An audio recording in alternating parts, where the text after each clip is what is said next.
Ang programang ito ay rated SPG. Striktong patnubay at gabay ng magulang ang kailangan. Maaaring may masiselang tema, lengguwahe, karahasan, sexual, horror o droga na hindi angkop sa... Ano ibibigay ko sa'yo? How dare you? Ang kapal ng mukha mo! Narito na nga ating mga karagdagan na aabangan mamaya sa abot kamay na pangarap. Mas umiinit nga dito ang tagpo nang makita nga ni Giselle itong si Moira.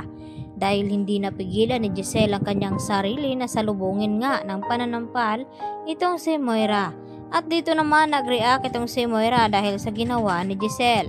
At dito nga nagbanta kay Giselle na siguraduhin lang ni Giselle na hindi siya makawala sa pusas na iyon.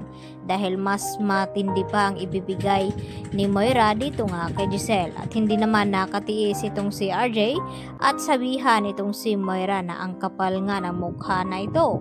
Siya pa nga ang matapang, siya na nga itong nambibiktima at may krimen na ginawa sa pamilya dito ni RJ. At dahil dito, agad-agad na dinala itong si Moira sa presinto at ikinulong. At habang naglalakad ito ay dito naman na tila pinagkakaguluhan itong si Moira ng mga preso na kanya makakasama. At nang iwan na nga ng mga pulis itong si Moira at ipinasok sa isang kwarto ay dito naman nagmumukmok at umiyak.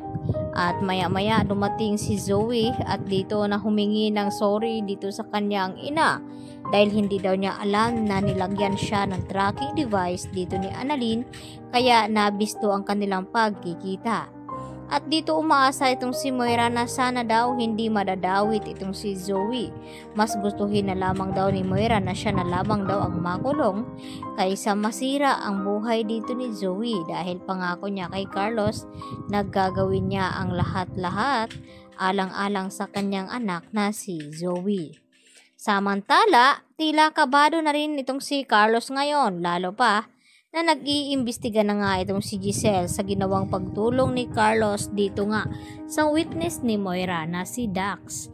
At hindi nga napigilan ni Giselle ang kanyang sarili na puntahan itong attorney na yun nga ay binayaran ni Carlos Benitez. At dahil dito ay magkikita itong dalawa, itong si Giselle at si Carlos. At dito naman na maghihinala ngayon itong si Giselle kung ano ba talaga ang papel ni Carlos sa buhay dito ng witness ni Moira na si Dax at pati na rin kay Moira. At nalaman ngayon ni Carlos Benitez na nakakulong at natimbog na nga ng mga kapulisan sa Japan itong si Moira. At pwede itong kakanta kung sino-sino pa ang kanyang mga kasabat sa nangyaring pangingidnap kay Don Pepe. Kaya naman kinabahan si Carlos na baka isiwalat na rin dito ni Moira na pati na rin itong si Carlos ay nagiging kasabwat sa kanilang mga plano. At alam na nga nito na itong si Zoe ay hindi niya anak ni RJ at anak ito ni Carlos Benitez. At sana nga ay ipinagdarasal pa rin dito ni Annalyn na magkamalay na sana itong kanyang lolo nang sa ganon ay masabi nito kung sino nga ba ang nagtulak sa kanya sa bangin. At dito naman na tila kinabahan din itong si Zoe na baka anytime ay pwedeng pumutok itong kanyang sikreto na malalaman ng lahat na itong si RJ ay hindi niya tunay na ama. Dahil ang kanyang ama ay walang iba kundi itong si Carlos Benitez. Kaya gagawin naman daw lahat-lahat ni Carlos nang sa ganon ay hindi makulong ang kanyang anak na si Zoe. Yan lang po at marami pong salamat. Bye-bye!